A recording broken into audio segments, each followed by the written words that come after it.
Well, it's always felt like a bit of a gimmick. But the S7 Edge actually proves that there's a reason for those curves. It allows for a larger display without making the phone huge. In fact, it's notably narrower than other phones with similar size screens. Look at it next to an iPhone 6s Plus, or a Nexus 6P, or the LG G4, or even Samsung's own Note 5.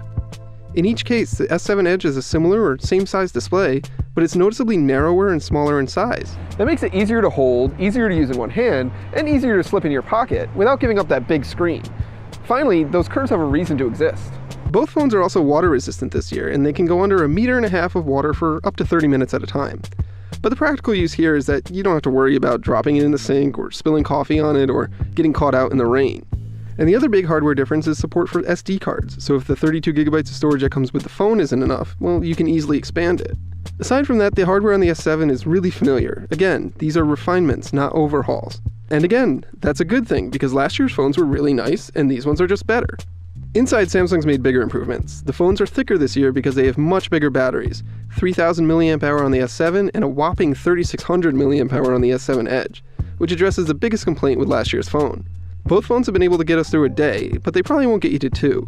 Really, if you're concerned with battery life, the S7 Edge is the one to go with. You just can't argue with the size of that battery. Both also have fast charging and fast wireless charging, so it's easy to top up when you need to. Now the S6 wasn't slow by any means, but it did get bogged down when you pushed it to the limit. The S7, on the other hand, doesn't have any performance issues that we can see.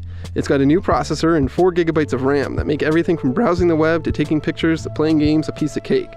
And it doesn't get nearly as warm as last year's phone did either. Okay, let's talk about the camera, because the camera's a big deal and Samsung's making a big deal about the camera. It's all new, it's got lower resolution and a brighter lens and an all-new sensor. It's also really fast to launch and focus, and that unsightly bump that's on the back of the phone isn't nearly as bad this time around. It takes great pics in all kinds of lighting situations, but truth be told, it's not hugely different from the S6's camera. It still produces yellowish images in low light, and if you zoom in all the way, there's a good amount of over-sharpening happening. But those are pretty minor complaints. I had no problems trusting the S7 to take pics when I needed it to, and was often very happy with the results. So I've mostly been raving about the S7 and the S7 Edge so far, and that's really because there's not a whole lot to complain about. But if there is one thing to complain about, it's unsurprisingly with Samsung software. They both run Android 6.0 Marshmallow, and they have Samsung's TouchWiz interface, which is still ugly, but it's probably the best it's ever looked. You can still theme it pretty easily if you want something closer to stock Android too. The Verizon models that we've been testing are loaded with crapware, and the vast majority of it is bad and not useful. It'd be really great if Samsung stood up to carriers and stopped them from loading up otherwise great phones with a bunch of useless apps, but that hasn't happened here.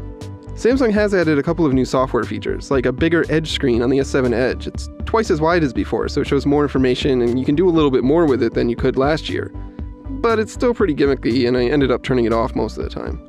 Both phones also have a new always-on display mode, which lets you easily see the date and time, or a month calendar, or even a picture if you want, without turning the screen on. But it doesn't show me app notifications, which would be way more useful, and it begs me to double tap the screen to fully wake it up, which of course doesn't work. It's like an always-on version of what Motorola and Google have done, but with less practical utility. But the overall upside here is that while these software features kind of stink, you can easily turn them off and pretend they never existed.